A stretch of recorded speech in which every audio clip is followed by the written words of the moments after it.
Today we got another video from Onella. We got history's worst non-water flood. Ready to see what this is about. So yeah, let's jump straight into this one, man.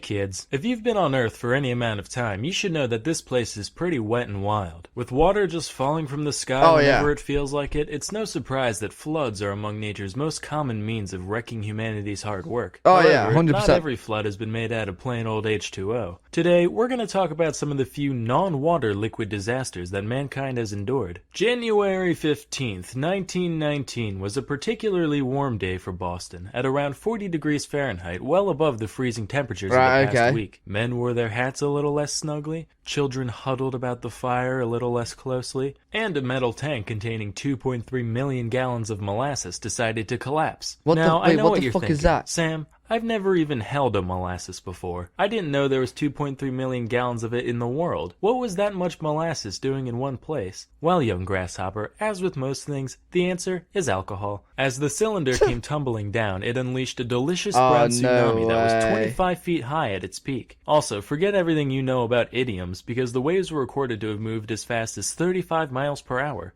That means you're slower than molasses. Nerd. Add that to the fact that molasses is way more dense than water. Wait, is it just like some type of fucking alcohol drink? You've got a recipe for some major destruction. Eyewitness accounts of the event describe houses being swept off their foundation and subsequently demolished. The level of damage was comparable to a tornado sweeping through, its path of devastation stretching a half-mile long. Here's a picture of, something.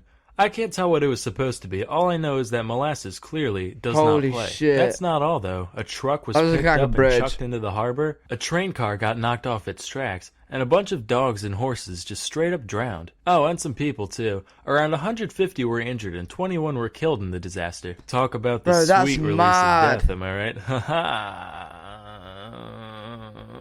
A couple of reasons these numbers were so high were that A, once you're stuck in something that thick and sticky, you're kind of fucked unless 3 guys with a rope happen to show up. And B, the affected area was so large that 3 guys with a rope would have no way to get to you without getting trapped themselves. As a result, rescuers had to wait several days before the molasses either sufficiently drained out of an area or hardened up enough in the sun and the cold so that it could be walked on without sinking in. After the incident, cleanup was carried out primarily by blasting the streets with salt water, which took many weeks and stained the waters of the Boston Harbor brown. Bro, that's mad. I kind of want to know how big was the area. Naturally, all the rescue workers and cleanup crew ended up getting molasses all over them, which led to them getting the stuff all over payphones, subway cars, door handles, you name it. It's said that for decades afterwards, residents could still catch a whiff of molasses outside during the summer months, and Boston remains one of Forbes' top 10 stickiest places to this day. Our next tale took place on the evening of June 18th, 1875 in Dublin. A fire had been raging across several blocks of the city for many hours prior, and like many of us do after a long hard day of wreaking havoc, the fire decided to mosey on over to the malt house for a much needed drink.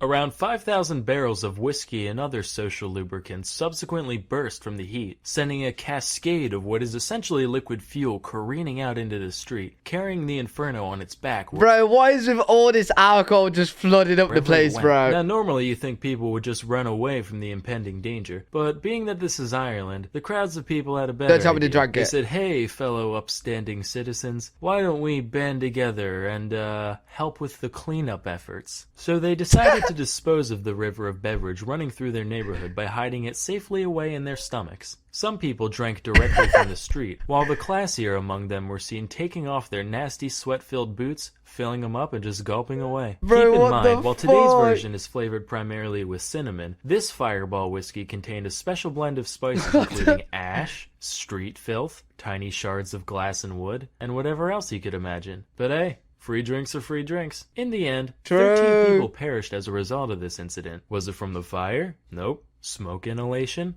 Mm-mm. Drowning? Still no. Unfortunately, though they did boot, and they did rally, they forgot to do both at once. As a result, all 13 deaths were actually from alcohol poisoning caused by chugging too much runaway liquor. So let this be a lesson, kids. Don't drink street booze. You have no idea where it's been. Just go to a dispensary instead. Moving along, here's a... Bro, there's no way that there was an alcohol flood And only in Ireland, they would drink the flood and die from alcohol. Oh my. Another potation inundation, this time on the other isle. 1814 London was a rapidly growing metropolis, Okay. and like all metropolises, it had its fair share of densely populated slums, one of which was St. Giles Rookery. And what better place is there to build a brewery than amongst the impoverished and thirsty? Unfortunately, said brewery apparently got cocky and decided to skimp out on their iron rings that hold up the big...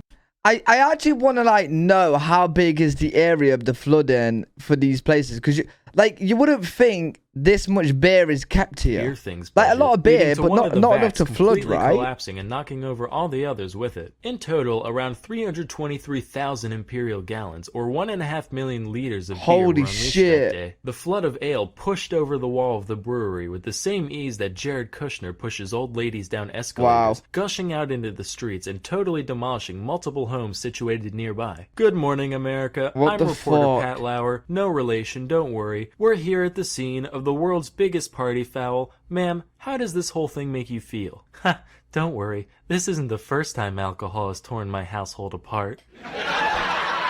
In all seriousness, my husband has struck me on multiple occasions. At least 8 people are known to have died as a result of the incident, either from drowning Okay. Someone get some help. or from having their house dropped on them. In spite of this, nobody was held responsible for the disaster, with courts concluding that the collapse was an act of God. I wish people were that lenient with act of God clauses today, like, alright, here's your coffee, ma'am. Whoops. Jesus Christ, it burns! Yes.